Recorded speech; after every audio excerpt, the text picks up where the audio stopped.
you know how you do when you're in university, you dismiss what you'd like to do and you think, oh, what could I do with a good degree in, political science, which is what I have. But, you always come back to your loves, I think. And I'd always wanted to write, and I'd always wanted to write mysteries. So, it took me a while, but I did get there. Welcome to the Toronto International Festival of Authors and this special episode of Kobo In Conversation, which is normally a podcast that you listen to after we record it, but today we are on video and we're coming to you live, which means that we have the opportunity to take your questions, so look for the chat options to send them to us, and I'll save them up for the end. My name is Michael Tamlin. I'm the CEO of the ebook and audiobook seller Rakuten Kobo, and the host of Kobo In Conversation.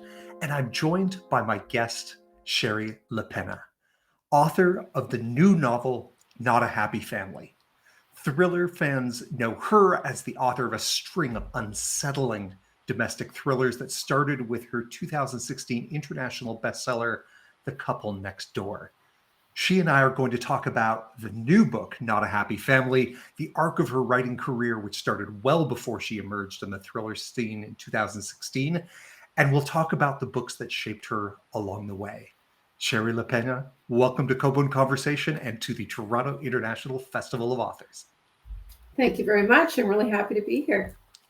To get us started, I'd like to ask you to read a passage from Not a Happy Family so we can get a flavor of what we're going to be talking about. Sure.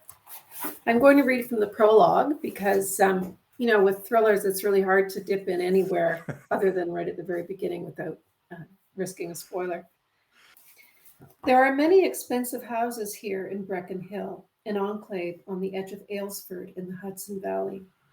Situated on the east side of the Hudson River, about 100 miles north of New York City, it's like the Hamptons, but slightly less pretentious. There's old money here, and new. Down the long private drive, past a clump of birches, there it sits, the Merton home, on its vast expanse of lawn, presented like a cake on a platter. A glimpse of swimming pool to the left. Behind is a ravine, and thick trees on either side of the property guarantee privacy. This is prime real estate. It's so still and undisturbed. A weak sun is out, and some scudding clouds. It's 4 o'clock in the afternoon on Easter Monday. Elsewhere, children are greedily finishing off their chocolate bunnies and foil-wrapped eggs, gauging what's left and eyeing how much remains in the baskets of their siblings. But there are no children here. The children have grown up and moved away. Not far, mind you. They were all over just yesterday for Easter Sunday dinner. The place looks deserted. There are no cars in the driveway. They are shut away behind the doors of the 4-car garage. There's a Porsche 911 convertible. Fred Merton likes to drive that one, but only in the summer when he throws his golf clubs in the back. For winter, he prefers the Lexus. His wife Sheila has her white Mercedes with the white leather interior. She likes to put on one of her many colorful Hermes scarves, check her lipstick in the rearview mirror, and go out to meet friends. She won't be doing that anymore.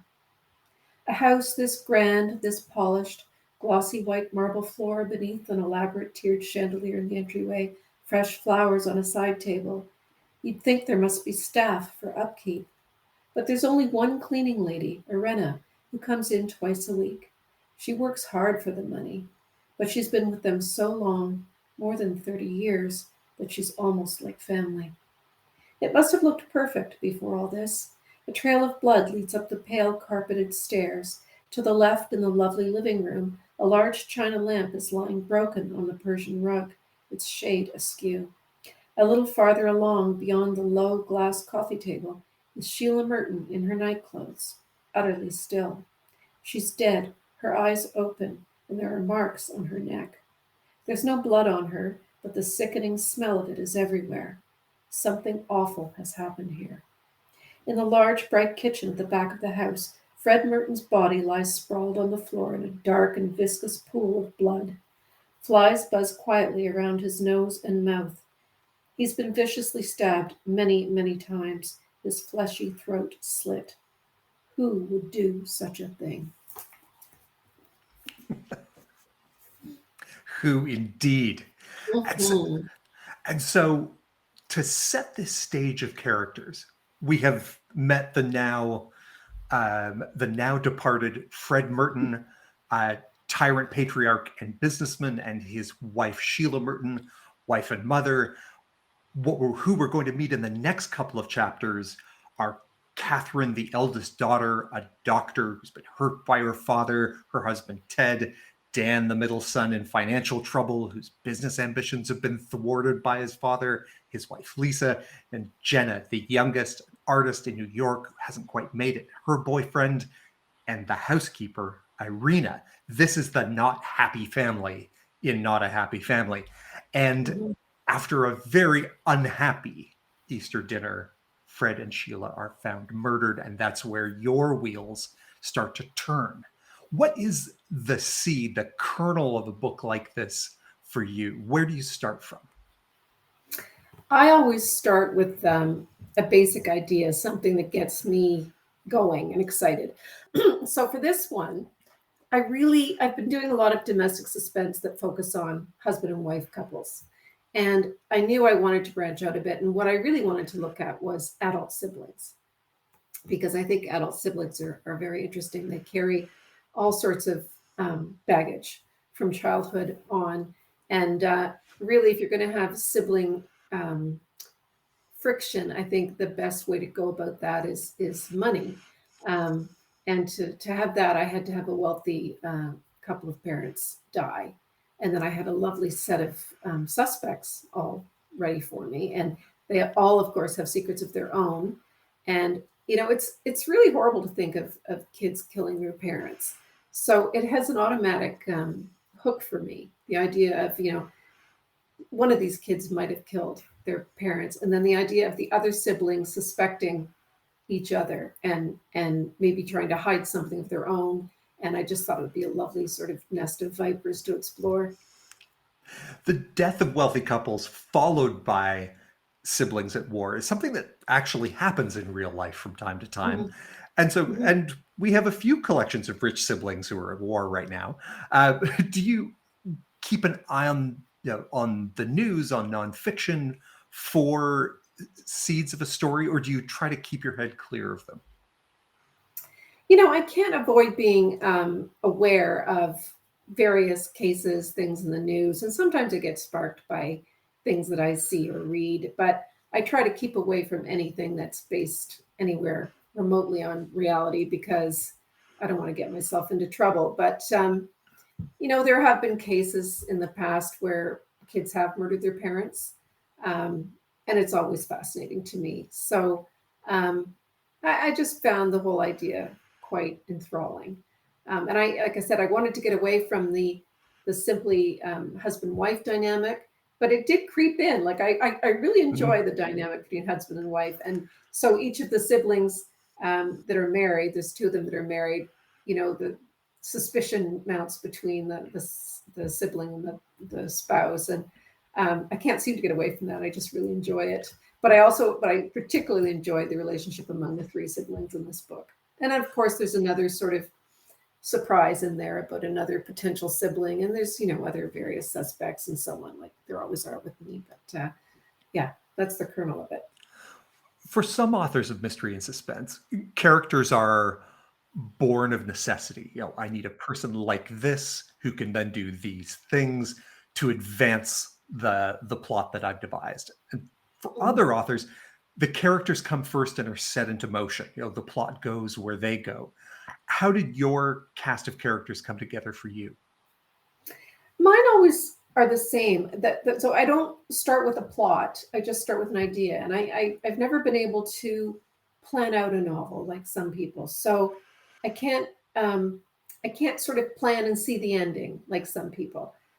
Although I say that with the proviso that the book that I'm working on now, book 7, I do kind of see the ending, and I hope that doesn't mess me completely up with this book because I've never ever worked that way before, We'll wait and for it's it and we'll making let you know. it's making me nervous. So generally, I just start with an idea, and I don't have the characters in mind either, except as in this situation, I knew there had to be a wealthy couple that had to die. I knew that I wanted at least 3 siblings, maybe 4, and I knew that they had to be very different, striking personalities that would play off each other in different ways. And I knew there had to be the housekeeper that would be sort of a pseudo mother figure. But I don't have a clear idea of who the characters are, except in this case, I knew that I wanted to make the father a possible psychopath. And I sort of wanted to make him one of those self-made billionaire men who might be a psychopath. You hear about them in business and politics, and they have all the traits of a psychopath. And I thought, that's what I want here. I want to have a patriarch like that. And then I want to have that sort of taint sort of possibly emerge in the children. And we don't know whether it's genetic or we don't know whether it's the way they were brought up, because it was a strange upbringing. But I always love that question of how a psychopath is, whether they're born or made. It's just a fun question for me. Mm-hmm. And there's, various levels of various degrees of psychopathy in each of the kids. And I had a lot of fun, playing with that, because that's just the way I work. But so when I started out, all I knew was the dad would be a psychopath. And I didn't know anything else. And I didn't really know what would happen. I just knew that the police would suspect all the kids. So as the story went on, everybody took on their characters. So it was just as I was writing her that Catherine became the conservative, older, the firstborn's generally the sort of more conservative one. And she became a doctor and a pleaser and someone who liked money and comfort, all nice things, and wanted the house. And then Dan, he just came to me as sort of a loser, sort of someone who had been picked on by his father because he was the only son and he hadn't measured up. And then I got into the question of, did he not measure up, or did the dad set him up to fail? So there's always sort of two sides to questions, like how much is created by bad parenting? How much does the kid bring to the table? How much did his dad undermine him? How much does he resent his dad for it? So all the characters and the plot with me come together and build as the story goes on. And I don't really know where it's ever going to go. At least that's always the way I've worked so far. So yeah, I don't really have anything in mind when I start. I start with a fresh page and I make it up as I go along, and I hope for the best. And it's served me well so far. I'll let you know, maybe next year if this other book doesn't work out, because knowing where it's going, it's kind of throwing me a little. Well, it's refreshing, because I think there is this perception of authors of mystery and suspense who are like master mechanics. They've got a wall in their house with timelines and strings and arrows pointing to pictures, carefully planning and assembling these Swiss watches of plot and character. But clearly it doesn't have to be that way. Working the way that you do you ever find yourself painted into corners or into a dead end, and then you've got to go, okay, we all got here together. How are we moving forward? Just once when I was writing The Unwanted Guest, which was my only closed room mystery. And, I've said before, I'll never do another one. I found they're very difficult to do. That was a story where there were a bunch of guests at a hotel, 12 people, and there's a snowstorm and they're trapped. And, it's inspired by the Agatha Christie novel, And Then There Were None. And it was a really fun book. The bodies were dropping, one by one, and you were trying to figure out who of the remaining people was killing the others. And I sort of around the middle point, I realized I'd got myself in a corner because I couldn't, the way I'd done it, I had the wrong people dying at the wrong time. I couldn't have people seeing what they were seeing. It's complicated. So I had to change the order of the murders. And then it worked out. And I had to change the method of the murders. That was a complicated book to write. So, but generally I have an open-ended sprawling book where I just kind of go, and I don't run into those kinds of problems. I don't think I've ever put myself into a corner ever with my wide open books. It's just that one closed room story that I had a problem with.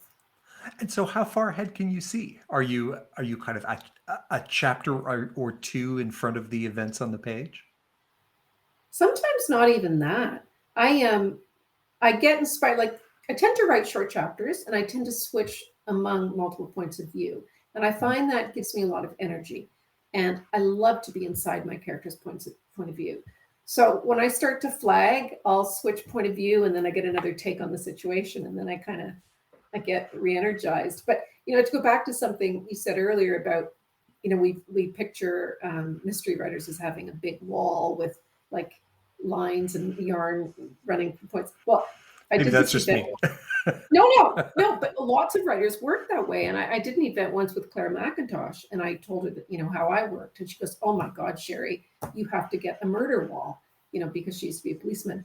And so, I was supposed to have this murder wall with Post-its and, pictures of the weapon and the pictures of the person's face that died and all that stuff. So I said to my daughter at the time, "I need a murder wall." So I went out and I bought a big piece of white paper, and she took it into the backyard and she spattered red paint all over it. And then I put it up on the wall, and then I sat there and I looked at it, and I got out my yellow stickies, and I couldn't think of anything. Like I couldn't think of anything that would happen. I couldn't think of anything about my characters. It was just a complete waste of my time. So what happens is one thing leads to another, which leads to another. A character does something, and then that affects the plot, and that makes someone else react in a certain way. And I do the same with my characters. Like I don't know who they are, and I don't have lists of their characteristics and how they take their coffee or anything like that. I take my characters and I put them into a situation of conflict, and I see what they do. So in this case, in Not a Happy Family, I knew that the parents were murdered on Easter Sunday night after dinner. So I murdered them first, and then I went back to the dinner, and I just started with the siblings all getting ready for dinner. And that's when I found out that, Catherine's husband resented having to go for dinner, and the tension there. And I found out that the artist Jenna was actually a bit of quite a wild child, and and this whole idea of Dan's afraid to ask his dad for money that night. So it all just happens as I write it. Believe it or not, that's how I do it. Yeah, and I'm not the only one. There are others. Yeah. There needs to be an Instagram feed somewhere of the murder walls of authors, because That's a really that would good be idea. illuminating. Someone has to do that. Yeah. Most readers first got to know you from The Couple Next Door, which, if they have not read it, is a nail-biting story about two parents, a missing baby, and a web of secrets and revelations that spread out from making one small mistake. But that's not your first book. You published two novels about a decade ago, Things Go Flying and Happiness Economics. And there are two remarkable things that I'll call out about them. First is they were both nominated for prizes. Things Go Flying for a Sunburst Award, and Happiness Economics nominated for a Stephen Leacock Medal for Humor. And the second is that both of these books are surprisingly light on murdering or kidnapping or slowly growing feelings of dread and suspicion. And I'm sure I'm not alone in this audience in thinking that if Stephen Leacock had a little more time for premeditated murder, I might have a little more time for Stephen Leacock. But we have this 5-year gap where on one side we have Happiness Economics with its gentle comedy about poets in midlife crisis. And then on the other side, The Couple Next Door, with a baby missing or kidnapped and parents in a pressure cooker of guilt and suspicion. So tell me all about what happened in those 5 years that started with you as a writer of comic fiction and ended with you delivering your first bestseller of a domestic thriller. You're probably thinking I was involved in some murder somewhere, but that's that's not the case. I think what happened was, when I started to want to write seriously, I was home with a baby, and I didn't have any idea what I wanted to write. So I just sat down one day and I imagined this character, and it was Things Go Flying. It was Harold, and he was depressed. Very, very cliche when you think about it. You start off with a character, middle-aged character who's depressed about getting older and dying. But I found that he wasn't afraid of dying. He was more afraid that life would go on forever after he died. So he was really tortured by this idea that he might have to go on in this depressed state for millennium. So he didn't want to go see a psychologist because he thought that he just wasn't something he would do. So he went to see a philosopher to help him through this crisis he was having. But in the meantime, there's all sorts of other things going on. Anyway, to make a long story short, I couldn't plot for beans, but as I wrote Harold and I found out why he was depressed and why he was so anxious, it was because his wife had been with his best friend who had recently died. And anyway, it was very complicated and quite funny. And as I went on, and the story all came together, and I came out with this lovely little rounded book that worked as a plot. And I was astonished that I was able to do that because I'd only ever been able to write, like you write your page or your scene.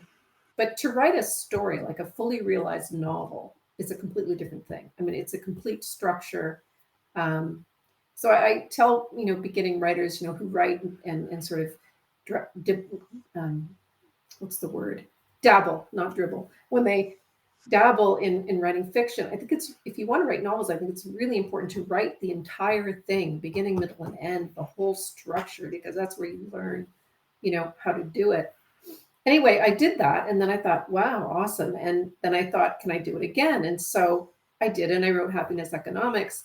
But the thing is, my favorite genre is mystery and thriller. So I'd always wanted to write a thriller, but silly me, I always thought a thriller had to be plotted ahead. I thought, they're so intricate, they're so based on plot, that I thought that you had to have every little thing figured out on the murder wall before you could begin.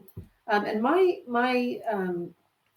comedic novels were never, they weren't particularly plot driven, but they certainly had plots, but they were more character and question driven and all that stuff. So I guess I started with literary fiction because I thought it was more plotless and I thought I could maybe get away with it. And then once I'd written a couple of those, I wanted to write a thriller, but I still didn't think that I would be able to pull it off because I didn't know how to plot. And I know that thrillers are very plot centered. So I decided that I would write a thriller in secret and I wouldn't tell anybody, and that would give me freedom. I didn't tell my age and I didn't tell my husband. I didn't tell anybody what I was doing. I was ostensibly working on a third literary novel, third comic novel. And I wrote it in 6 months and I had a blast. Like I totally liked that world of being in that kind of tension. And I just thought one day, oh, what if someone left their baby at home and took the monitor? Like what a stupid thing to do and what terrible things might happen. And I thought, oh, that's a great idea. And then I just got really excited about it. And, I sat down and it was right away, it was like, well, maybe the husband suggested they leave the baby at home. And, maybe, and then it just took off. And that was probably the easiest book I've ever written in my life. I wrote it very, very quickly. I had a blast with it. And then when and I never knew it was going to happen, all the twists surprised me. I there's a point where the husband, I don't want to spoil anything, but there's a twist fairly early on that you go, oh, I didn't see that coming. Well, I didn't see it coming either. So when I finished that novel, I thought, oh, this isn't half bad. I think I'll send it out. So I sent it out to a thriller agent as opposed to my regular agent. And, she loved it and she took it right away. And it was sold really quickly to Viking. And then it sold, all over the world and was the best-selling book in Britain. And, it was huge for me, a really huge book for me. And it was just really different. So the funny part about this story, of course, is that I sat down and I wrote a thriller with no plan and no outline, and it worked really, really well. And but I had a 2-book contract and I had to write another thriller. And I thought, I don't know how to plot a thriller. What am I going to do? And I wasn't sure I could do it again. And so that second book, they say writers always have problems with the second book and that dreadful second book. And I did struggle getting going on my second book because it was, I wasn't sure I could do it again, but I did. And now I'm comfortable with not plotting. So that's sort of what happened. I wish I'd had the guts to try a thriller earlier, but I certainly enjoyed writing my comedies, and I'm happy that I wrote them and I'm pleased with them. But I think my heart's really more in the dark domestic suspense area. And was it getting through that second book, realizing that it wasn't beginner's luck, that you could use your process and your method for coming to a story when you started to feel like, hey, I'm getting the hang of this. This is something that I could just keep doing? By the end of the second book, I thought that. I think all through the second book, I was thinking maybe I just got lucky because, it's quite a thing to be writing comedies for a small press in Canada. And, you don't make any money and you do your own promotion and you know what it's like. And then to have a huge international bestseller, it's a completely different world. And there was a lot of pressure on me on that second book. So it was a struggle, and when it was done, I was really glad. I was really pleased with it. I think it's probably the best ending I've written was the ending to the second book, and then I was like, whew, and then I thought I can do this in the same way. I mean, I've done 4 books that way. I can keep on going, and now I never really worry until this book when I know what's going to happen, and now I'm really worried because I'm afraid I'll be writing to that ending and be really dull. But so far, it's going okay. So you mentioned that you had always been a mystery fan. Mhm. Tell me a bit about the authors that were on your bookshelf who set the hook for you and made this be a genre you wanted to write in. Well, it started very young. I knew when I was 9, I knew consciously when I was 9 that I wanted to be a writer and that I wanted to write Nancy Drew books. That was my career goal, was to write Nancy Drew books. And I didn't think about. It's funny because I believed in Carolyn Keene. I thought she was a real person, and I didn't know that there were various writers that wrote the Nancy Drew books. Um, but I remember I was very interested in Nancy Drew and read all the books, and I loved solving mysteries, and I just thought, oh, that'd be such a great life. I'd love to write those. And then I got a little bit older and I got into Agatha Christie, and I was just blown away by her, and I read all of her books. And um, of course, I got older and I realized that writing was a terrible career choice, and nobody could ever succeed as a writer, and I should go be a lawyer, which is laughable because I hated being a lawyer. But I became quite successful as a mystery writer, which is really funny because you know how you do when you're in university, you dismiss what you'd like to do and you think, oh, what could I do with a good degree in, political science, which is what I have. But you always come back to your loves, I think. And I'd always wanted to write, and I'd always wanted to write mysteries. So, it took me a while, but I did get there. So I was Nancy Drew, and then Agatha Christie. I read a lot of, Patricia Highsmith and Josephine Tay, and Daphne du Maurier, and Phyllis Whitney, and all the suspense writers, Mhm. Mary Stewart, um, just all the mystery writers. I read them avidly, and I still do. I mean, I read more suspense now than I read of anything. Although I do read quite widely in terms of other books as well. I read all different kinds of fiction and nonfiction. But yeah, I think it was quite a. I absorbed a lot of mysteries as a kid, and maybe that's been helpful. Do you turn away from your favorites when you have a project underway, or do you keep reading all the way through? I don't. I don't turn away. I don't reread books Mhm. much, and that's just a function of time. I just don't have the time to read all the books. I'm a fairly slow reader, so I don't have time to go and reread favorites very often. Um, and in terms of, do I turn away? Like when I'm writing my own books, people ask, do you read thrillers when you're writing one? Mhm. Well, I'm always writing one. I write a book a year, so I read mysteries and thrillers all the time because otherwise I wouldn't read at all. I wouldn't. But I won't read a book that's um, if I'm afraid it's too much like mine, or um, yeah. But I try to write a book that's not like anyone else's. So basically, I just read whatever comes in. I get I get so many books mailed to me, and usually from the big authors, and I'm just lucky I get to read whatever I want. So I read quite a bit.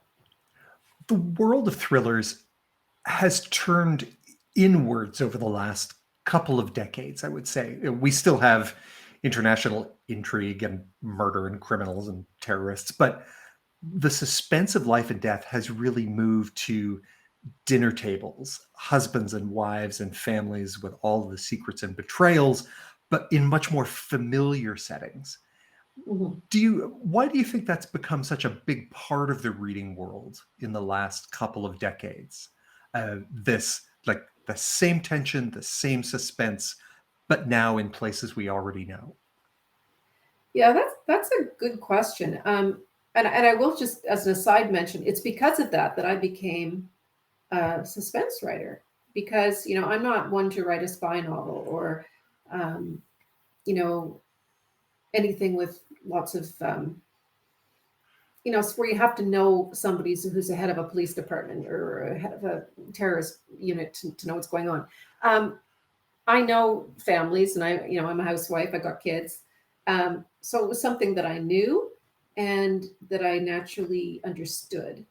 So that's sort of why I think I've become a writer in mystery and suspense. And to answer the question of why people like it, I just think that we're interested in, for me, I'm interested in human beings and their psychology and what's going on behind closed doors. And maybe it's a bit of voyeurism. I don't know. I think we've proven over the last few years that we're quite a voyeuristic society and we're very nosy about other people.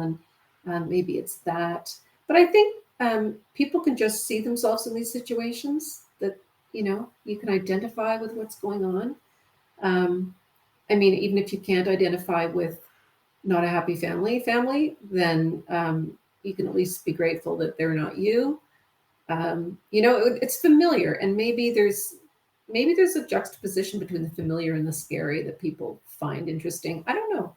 I don't know if people really know why we're drawn to these books, but I know the last few years people have said, "Oh, the domestic suspense market's over. We're going to move on to something else," but it's still super strong. And there's just something about it that people love. I love it because it's just so intimate. It's so intimate, and it's about relationships, which I think are so interesting. What do you think about that term, domestic thriller? Does that describe what you're trying to capture? I guess so. I don't mind the domestic thriller, domestic suspense label. I don't like the suburban label. Like I'm not, my books aren't Mm-hmm. necessarily suburban. I know I've been described as a suburban writer. I don't live in a suburb. I live in a farm. I used to live in right downtown Toronto. Suburbs aren't really me. I have written about suburbs, but I've also written about urban and so on. It's with me. It's all about the relationships. It's all about the intimate relationships because that's where people are most vulnerable and it's where people have more at stake. So if you get into those intimate relationships, whether it's siblings or man and wife or parent children, there's always interesting things if you just scrape a little bit in those relationships. Each new work you write is a complete self-contained world. We meet all new characters every with each new book. Are you ever tempted to create some continuity? Add in a detective or a coroner or anyone to act as like a connection through the books. I've thought about it, and when my first book had a detective, Detective Rasbach, and he did show up in the second book, I think. And then I thought, well, I'm done with him. I don't want to get into a series. I want to make sure that I can do a standalone each time. And it's because I think the reason is that if you're going to do a series, they're usually based on, as you say, a coroner or a police officer or someone who is going to come into contact with these criminal situations on a regular basis. But my real interest or my real focus is really on the families affected by the crime. So Mm-hmm. you can't have the people from one of my first books, careening into another situation where they're remarried and they think their husband's killing them. And then they're careening into another situation where they think their siblings killing them. It's because my focus is on the families who are the victims or, being affected by the crime. They're not likely to have another situation like that. So it's hard to write a series with that. And I don't really want to get too much into the police end of things and revisit with a detective. Although I did use Rasbach twice because I quite liked him. And then in my third book, and I want to guess, someone says, "I'm so glad you brought Rasbach back." And I said, "What? There's no Rasbach in that book." But there's a detective that comes in from far away at the end of the book, and the reader says, "Well, I just assumed that was Rasbach," and I thought it could have been. I don't know, but I do get asked a lot for sequels, and so far I haven't done one. But I could see doing a sequel, like choosing a couple of characters from one of my other stories and doing another kind of book around it. But a series wouldn't work based on how I find my interest in those Well, if characters. we ever see a family popping up over and over again, having more and more terrible things happen to them, we'll know that you've decided it's time to start doing a sequel. Well, But maybe that would be a comedy. I don't know. you're right. But you're right. These aren't police procedurals in the sense that they're not about the process of solving the crime. They really are about the dynamics of the characters as kind of as their lives are unraveling in a way, and as their secrets are being revealed. And it seems like a very delicate balance to keep that that constant slow process of unveiling happening over the course of a book. It has to be a fairly interesting piece of writing to keep that momentum going. We've all been living in our own version of a locked door mystery for the last couple of years. Although for me, it's mostly been who murdered that box of crackers and who ordered the same sweater in 3 different colors. You've said you don't have a pandemic novel in you. But then you've also said that when you sit down to write, you're not sure where it's going to go. So as someone who specializes in families in pressurized situations, this feels like prime Lapena territory. So, is that something you would ever reconsider? You know what? I don't know. I find COVID so boring. I have found the whole pandemic so boring. It doesn't excite me enough to write a book about it. I mean, and also it would mean another closed room kind of mystery, and I just swore off those because they're so hard to do. I don't see it happening. I really don't. Got it. Sorry. Yeah. But is that so? You say not another closed room. Are keeping those scenarios fresh, the actual the scenarios in which the murder happens, the kind of the crisis happens, something that's important and energizing for you. You want to keep that changing from book to book. Yeah, I do. Like I try to find a different way to kill someone. I like to set things off in different ways, and I like to unravel different kinds of relationships. So every book's sort of a new. I want to be fresh and original with each book, and it's hard in crime writing because everything's been done, and there's only so many crimes you can look at. So it's really how they're different with these different people that you can distinguish one book from another. So that's what I try to do, and that's what I find interesting. I find the characters interesting. I find psychopaths really interesting, and but I've been coming up with this idea that I came up with the other night. I was thinking, what about situational sociopathic people?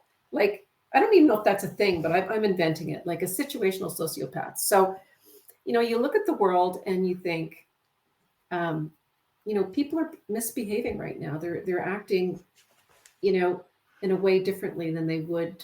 I'm thinking of, anti-vaxxers who are screaming at cancer patients going into the hospital. And I just think that's really sociopathic behavior. So maybe there's people who are normal at normal times, and then when times get different, they become kind of like a sociopath, kind of like the prison guards, who, like Martin Amis said, you could be a banker or a teacher all day and then happily shoot people all night as a prison guard. So, yeah, what is it that makes people shift from within the norm to really outside the norm? And that's just something that interests me. I don't even know why I brought that up, but so that's the kind of thing that I'm interested in.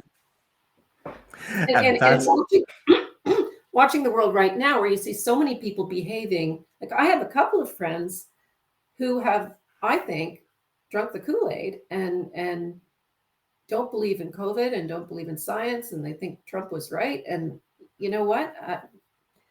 I don't know. I believe in science still, but there's stuff going on now that's very different. I'm going to remind our audience that they can put any questions they have into the chat, and I'll be selecting from those if anyone has any as we get towards the end of our segment.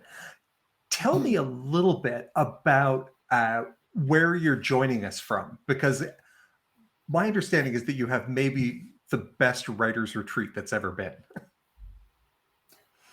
Oh, you mean my farm? Yes. Okay, so I was going to say Toronto because that's where I generally live. And, I've been in the East End of Toronto. Lots of writers are in the East End of Toronto. We were there for, 25 years. But we bought an old farm north of Coburg. And it's this old Victorian farmhouse, and it was completely falling apart. And we've been renovating it now for 7 years, and it's almost finished. I actually have an office now. This used to be the maid's quarters, and there's a back staircase that goes down to the kitchen, so it's good for coffee. And it's lovely here. I have a view of 100 acres out my window. Kind of rainy today, but it's a lovely retreat, and I can do all my events remotely, so it's perfect.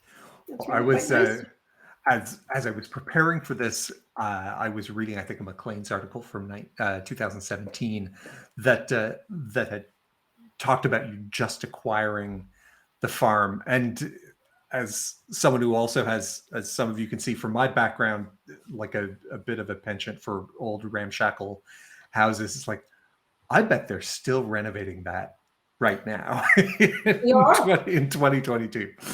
yeah. It took 7 years, and it's still not quite finished, but it's livable. We can live in it. We haven't got our bathroom vanities finished, but there's a few other odds and ends. But you know what it's like, and the pandemic slowed everything down, and it's been hard to get lumber, and it's been hard to Right. get contractors, and hard to get laborers for a whole year. Some of them were off work, and yeah, it's been a while. Where are you from?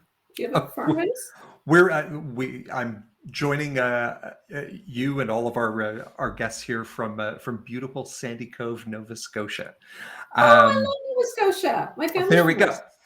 Yeah. Um, so one of the things that I wanted to talk to you about a little bit was this transition when you went from writing uh, comic literature to suspense. You made a couple of big shifts at the same time. You went from kind of literary fiction, which has a very kind of well-defined career path in Canada, Mm-hmm. to more commercial fiction, which is somewhat of a rarity in the Canadian market. You also went from small literary press to big U.S. commercial press. How how was the contrast between those two experiences when you went from one very different kind of professional authorship to another kind? Oh, it was huge. It was like day or night. So when I was writing my comic fiction, I was working on a book for say 4 years, 4 or 5 years. There was no urgency to it. Nobody was like super like I had a publisher, a small press publisher, but there's no urgency to getting the book out. There's no marketing behind it. Um, you either win a prize or you're nowhere kind of thing. It's very different in commercial fiction. But the funny thing about my literary comedic fiction was actually very, very accessible. Mm-hmm. And the writing I do for suspense is very accessible. So I think I've always had a pretty commercial voice, even when I was doing. And I remember people telling me it's really hard to know where to put your, so-called literary fiction because they don't know how to market it because it's very accessible. So how do they market it? And I find these distinctions quite false, really. I mean, anyway, we seem to do that in Canada with wanting to label books, but I've always really found that I write in a very sort of accessible way, whether I'm writing literary fiction or suspense fiction. And yeah, so to go back to answer your question, when you're talking about commercial fiction, it's a completely different ball game to literary fiction. It's about, can the book sell?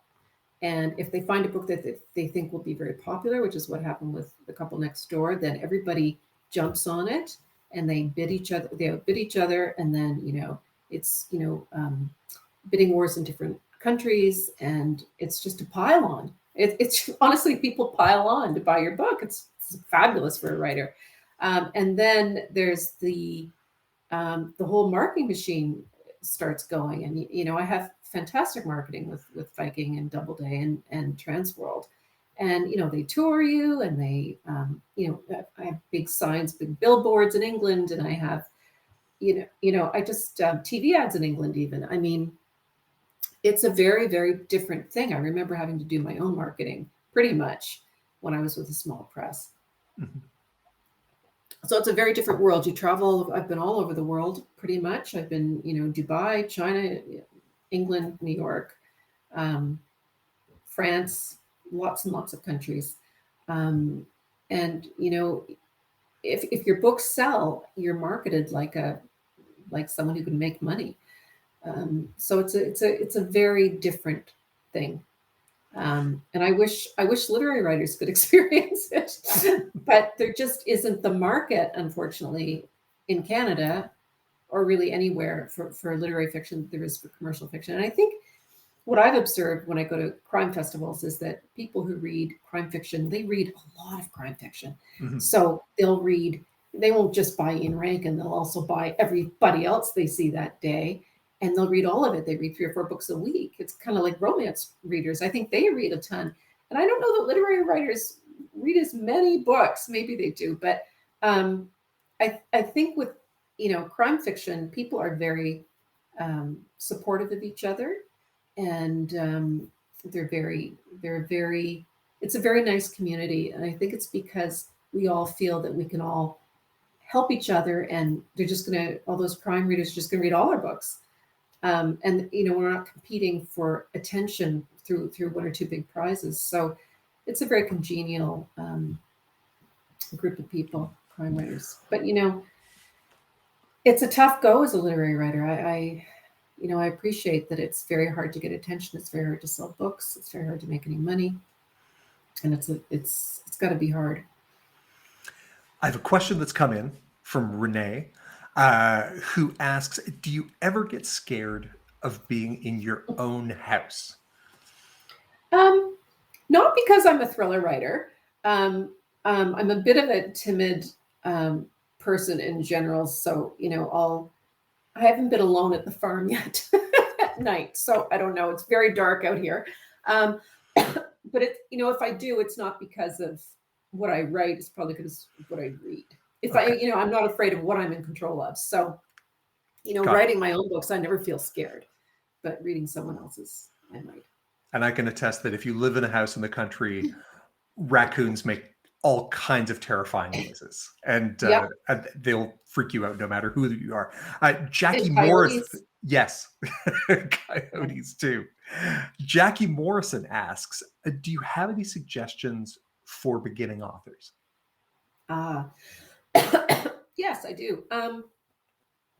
I think it's really good to write in secret, if that works for you. It worked for me. I think that everybody, I think a lot of creative people tend to censor themselves too much.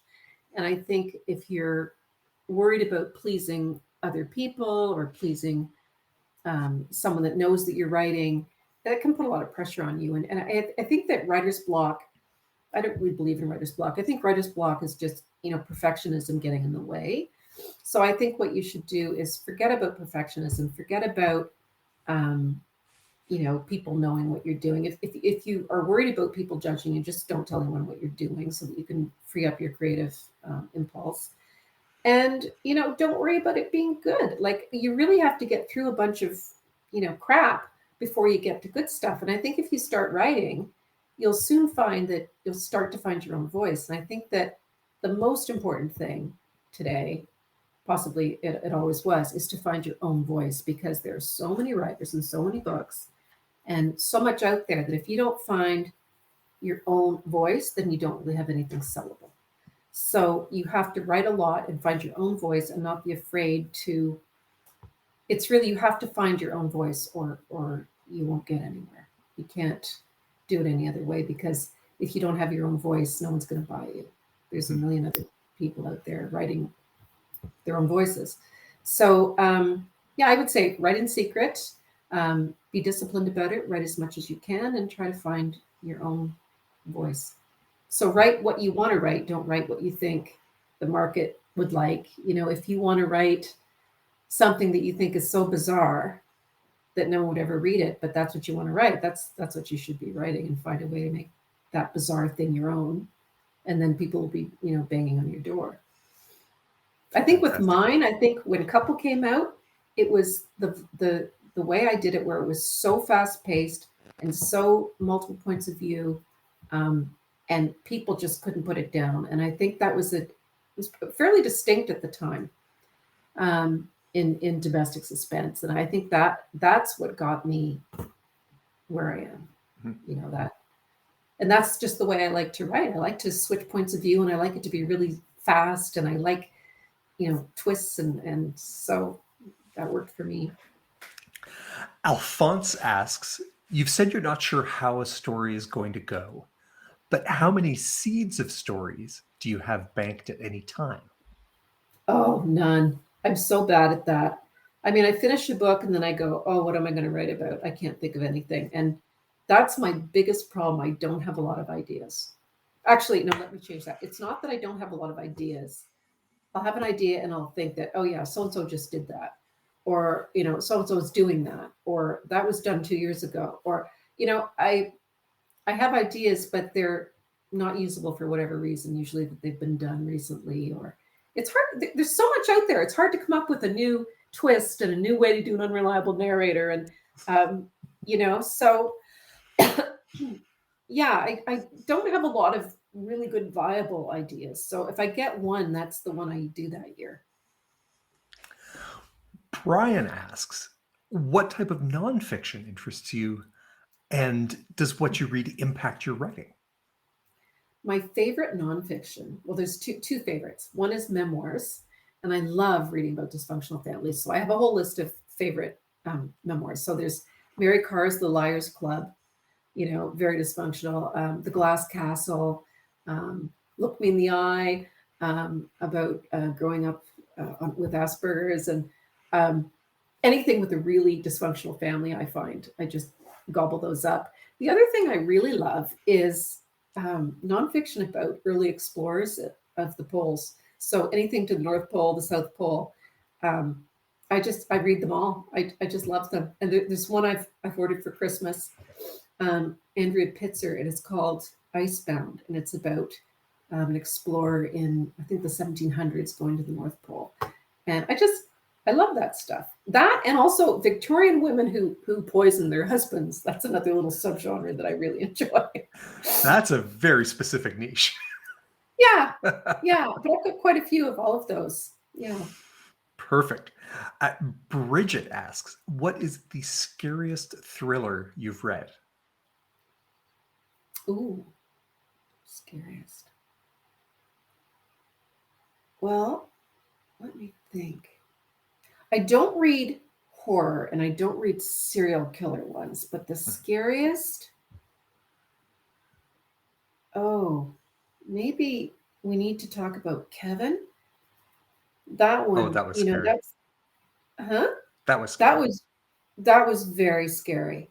I think probably that one as a mother, and just that whole book, the whole nature nurture, and what happened to the daughter with the son. That was probably the most horrific thriller.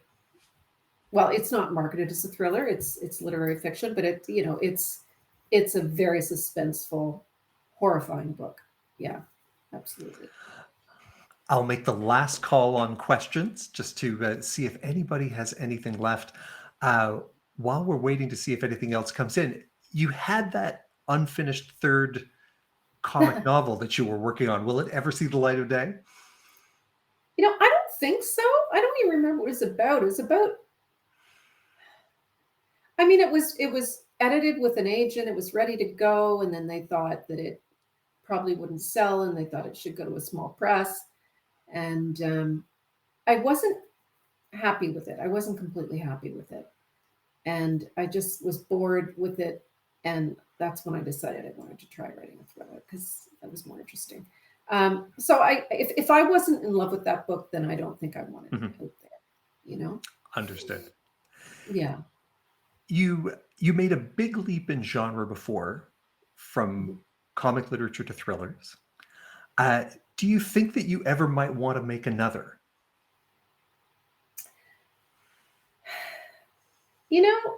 I don't know. I mean, thrillers are good for now. I never say never because I've actually written some kids' books for my own kids as well, and they were pretty good. Um, I it's sometimes I wonder if I would enjoy comedy again. Um, but I don't know. I would have to have something that really grabbed me, and yeah, I don't know, but I wouldn't rule it out. I wouldn't rule it out. And my last question is there, now that you've had a string of successful books, is there any message that you wish you could pass back to yourself to when you were just beginning as an author? Any piece of advice that you wish that you'd had when you were starting out? Uh, um, well, I wish I could go back and tell my younger self, start earlier because I didn't start really writing until I was much older. Mhm. But when I was starting out, I might tell myself to start thrillers earlier. But Sure. on the other hand, I think I needed to write those two books to learn how to write, and that's what made it possible for me to write a thriller that was good because I'd had that experience writing the first two books. Um, if I could go back and give myself advice, I would just say stick with it because it's all going to work out in the end. But I find writers who who are serious, they write until they make it. Um, yeah, I think a lot of people are out there writing and getting a lot of rejection, but people who want to write just write even when they don't have a contract. So, that's what I was doing. I was just we all start off with no contract and we all just write because we want to find out what we want to say. Um, so yeah, I would just tell myself to keep going, not be discouraged, and I be think disciplined. I'm already so disciplined that. it's yeah, it goes without saying. I think that's Mhm. a perfect place for us to wrap up. Shari, thank you so much for joining us. Oh, it's been my pleasure. It was a lovely chat. And thank you to everyone who joined us on this live stream. There are many more events like this one going on at the Toronto International Festival of Authors, which continues until the 31st. So check that out. And do not forget to buy some books and ebooks and audiobooks while you're at it. Kobo.com, of course, for ebooks and physical copies of all the books that we've talked about today at the University of Toronto Bookstore. Thank you so much for joining us. Thank you for watching. Thank you.